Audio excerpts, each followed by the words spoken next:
Welcome to the module on writing a student achievement objectives for non-classroom teachers. This module will help you to recognize the characteristics of a high-quality SAO program and supports target section. As previously identified in the Learning Goal and Assessments module, the SAO includes three components: the learning goal, the assessments, and the targets. Let's examine the target section of an SAO. In order for the target section of the program support SAO to be considered high quality, there must be a clear identification of the starting level of the target groups to demonstrate the knowledge and skills expected from the learning goal. The starting level should be determined through the use of multiple baseline data sources.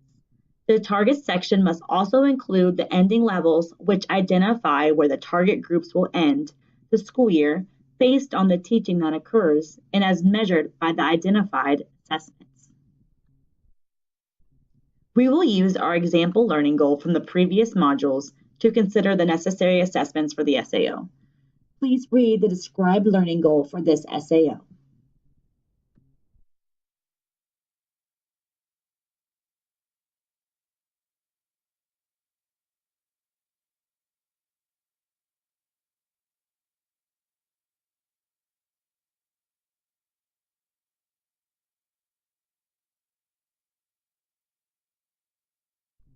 The baseline data sources identified for this learning goal are identification of new teachers in the building, review of the attendance of students in classes with teachers that have been at buildings for 1 to 4 years, and discussion with students.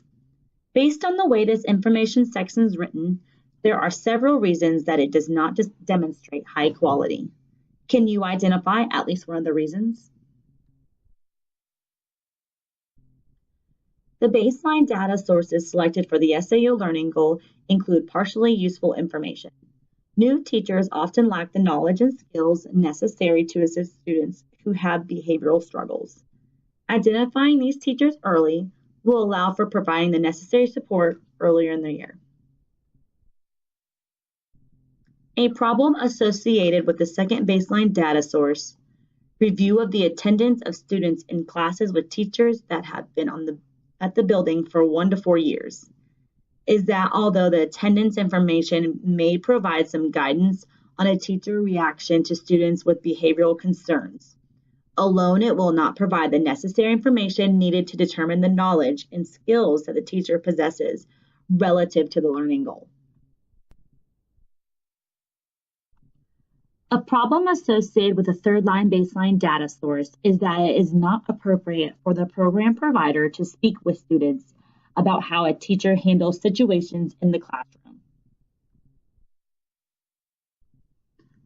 Explaining the use of each baseline data sources will allow for greater clarity of its use and how it represents the prerequisite knowledge and skills associated with the learning goal.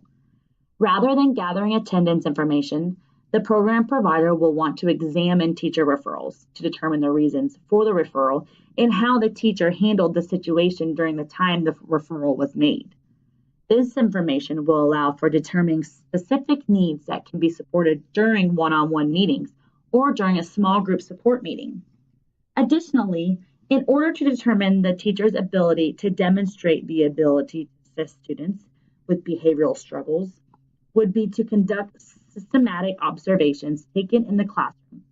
Will establish the baseline data for teachers' ability to provide the behavioral strategies for students.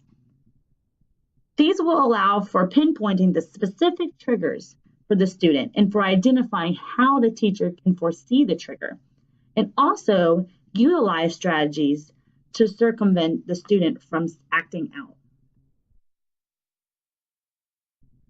The target section should include the levels of support that will be provided. Although the educator has gathered information about the needs of the teacher with respect to the learning goal, no name should be recorded on the SAO template. Instead, the number of individuals within each target group should be recorded. The final level and outcome cannot be recorded until the end of the instructional period of time. This is an example of a completed target setting table, identifying groups, level of support, the number in the group, and the specific strategies or activities that will be provided throughout the year. The planning section of the program support target section of the SAO template asks educators to provide a rationale for how the target levels were determined, including a reflection of the target group's differing baselines, historical data for the individuals in the target group, and historical data from past individuals supported with the group, or any other information that would explain the target's decisions. Additionally, an explanation of how the target supported is rigorous, yet attainable for the target groups within the interval of instruction. When all of these components are included in the target section and are fully explained through the planning pages, the target section can be considered high quality. To learn about high quality programs, support learning goals, and assessments, please view the modules for full explanation. Thank you.